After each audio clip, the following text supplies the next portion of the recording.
When Mark Manson talks about this idea, he draws a clear line between fault and responsibility. Here's his explanation from my interview with him last year. Fault is generally external and it's past tense.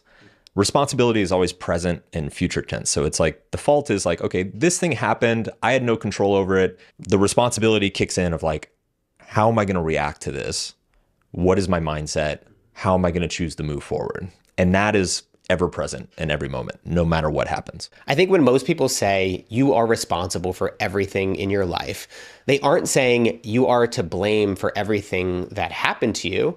They're saying you're responsible for how you respond. Even Jocko Willink offered up a more nuanced version of personal responsibility when asked if it's possible to take on too much ownership. One of the things that I've been thinking about a lot recently is whether it's possible to take too much responsibility or too much ownership, where you start to believe that you're at fault or you're accountable for things and blame yourself too frequently, blame yourself too much. There's going to be things in your life that you don't have control over. Like for instance, someone gets a terrible disease, or their kids gets a terrible disease.